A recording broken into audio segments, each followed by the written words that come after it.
নমস্কাৰ ফুডমেনিয়ালৈ আপোনালোকক স্বাগতম মই হিমাংকি বৰুৱা আজি আকৌ আহিছো এটা নতুন ৰেচিপি লৈ আৰু আজি মই বনাম মাছ এটা সুন্দৰ মাছৰ ৰেচিপি আৰু তেতিয়াহলে বলক ইনগ্ৰেডিয়েন্টছখিনি দেখাও যে মই আজি কিহৰ সৈতে বনাম আৰু প্ৰথমতে ইয়াৰ মেইন বস্তুটো হ'ল যে আজি মই বনাম মাছ মগজৰ সৈতে আৰু এয়া হ'ল মগজ আৰু হেয়া মগজ আমি ৰাতিপুৱাই পানীত তিয়াই থৈছিলোঁ আৰু এতিয়া মই পানীৰ পৰা টুকি বাতি তিয়াই থৈছে বহুত সুন্দৰ হৈ আছে এতিয়া আৰু তাৰ লগতে আমাক লাগিব এয়া পিঁয়াজ আদা নহৰু শুকান জলকীয়া বিলাহী আৰু এয়া মাছ ফ্ৰাই কৰি থোৱা আছে অলৰেডি আৰু তেল নিমখ হালধি যি লাগে সেইটো জানেই আৰু তাৰ লগতে লাগিব অলপ কিবা মছলা তেন্তে বলক আমি এতিয়া বনাওঁ প্ৰথমতে আমি এইখিনি পিচি ল'ব লাগিব মিক্সাৰত তো মগজখিনি আমি এতিয়া মিক্সাৰত তাৰ লগতে আমি পিঁয়াজখিনি মিক্সাৰত দিলোঁ আৰু ইয়াত বিলাহী আছে বিলাহীখিনিও দিম আদা নহৰুখিনি নিদিওঁ সেইখিনি বেলেগকৈ পিচিম আৰু এইখিনি আমি এতিয়া মিক্সিত পিচি ল'ম এইখিনি আমি ইয়াত পিচি ল'লোঁ আৰু পিছা হৈ গ'ল আৰু এতিয়া আমি এইখিনি আমাৰ ঘৰত মাছটো খুবেই খায় কিয়নো পাপাৰ মানে মাছ বহুত প্ৰিয় বহুত বেছি ভাল পায় মাছ খাই গতিকে মাছ আনিয়ে থাকে মাছ নহ'লে যে নেখাটো ভাত নাখাব পাপাই আৰু সেইটো কাৰণে আমি বেলেগ বেলেগ ধৰণে মাছ বনাব ট্ৰাই কৰোঁ একেধৰণে ইমান সদায় সদায় বনাই খাম বেলেগ বেলেগ ধৰণে মাছ বনাই থাকোঁ আমি ট্ৰাই কৰি সেইকাৰণে মাছৰ ৰেচিপি দেখাই আছোঁ আৰু এতিয়া আৰু আমি এয়া আদা নহৰু এয়া আমাৰ সৰু অকণমানি খুন্দনাটো পিচি ল'ম মাৰ আগৰ একদম প্ৰিয় খুন্দনাটো মায়ে এইটো কাম কৰি খুব ভাল পায় এতিয়া আমাৰ হৈ গ'ল আদা নহৰু পিছা এইখিনি মই এতিয়া উলিয়াই ল'ম প্লেটত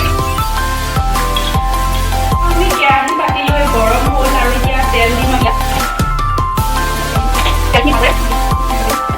গৰম হ'ল আৰু আমি তেজপাত এটা দিছোঁ আৰু এতিয়া আমি ইয়াতে জিৰা দিম এয়া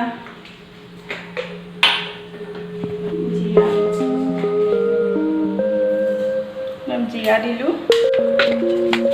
আৰু ইয়াত শুকান জলকীয়া দিম 3টা শুকান জলকীয়া দিছোঁ আৰু অলপ আমি ইয়াত জালুক দিম গোটা জালুক ইয়াত গোটা জালুক দুটামান বেছি নহয় দুটামান ইয়াত দিলোঁ আৰু দিম ইয়াত অলপমান লং দুটামান অকণমান লং আৰু অকণমান দালচেনি দিলোঁ আৰু এইখিনি আমি অলপ লৰাই দিছোঁ তাৰপিছতে আমি ইয়াত আদা নহৰু পিঠাখিনি দিম আদা নহৰু পিঠা আৰু আদা নহৰু পিঠাখিনি আদা নহৰু কেঁচা গোন্ধটো নোযোৱালৈকে ভালকৈ আমি ভাজিম ভাজি ল'লোঁ ভালকৈ আৰু এতিয়া আমি ইয়াতে হালধি দিম এয়া হালধি ইয়াতে অলপ দিলোঁ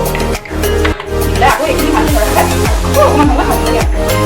আৰু এতিয়া আমি এই যে মগজ বিলাহী পিচি লৈছিলোঁ সেইখিনি ইয়াত ভালদৰে আপোনাৰ ভাজি দিম বস্তু ভাজি থ'ব দিম আৰু এতিয়া ইয়াতে সোৱাদ অনুসৰি নিমখ আকৌ আমি এয়া ভালকৈ মিলাই লৰাই দিলোঁ আৰু এইখিনি অলপ সময় ইয়াতে থাকিব দিব লাগিব যেতিয়ালৈকে ভালকৈ বস্তুখিনি মিক্স হৈ উতলি নাযায় উতলাৰ পিছত আমি ইয়াত পানী আৰু মাছ দিম আৰু আমি এতিয়া এইটো কভাৰ আপ কৰি দিওঁ আৰু এতিয়া অলপ সময় পিছত দেখাম এয়া বহুত ধুনীয়া গোন্ধাইছে আৰু আমি খুলি চাইছোঁ এয়া সুন্দৰ ধুনীয়াকৈ এয়া ভাত খাই গৈছে আৰু ইয়াত আমি এতিয়া পানী দিম অলপ পানী দিম বেছি নহয় পানী দি পেলাই আমি আকৌ এইখিনি কভাৰ আপ কৰি থ'ব লাগিব উতলাব লাগিব তাৰপিছত আমি ইয়াত মাছ দিম এয়া উতলিলে ভালদৰে আৰু এইখিনি অলমষ্ট ৰেডি আৰু এতিয়া আমি ইয়াতে মাছ দিম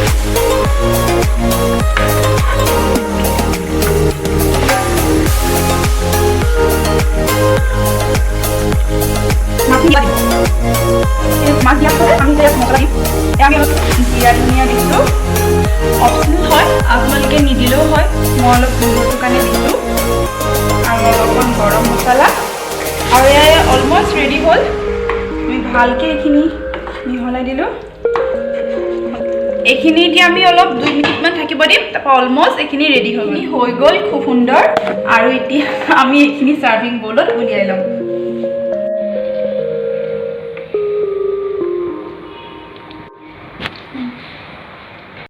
আজি ৰেচিপিটো এয়া কমপ্লিটলি ৰেডি আৰু আপোনালোকে ঘৰত ট্ৰাই কৰিব আৰু মোক কমেণ্ট বক্সত জনাব যে কেনেকুৱা পালে আৰু মোৰ ভিডিঅ'টো লাইক কৰিব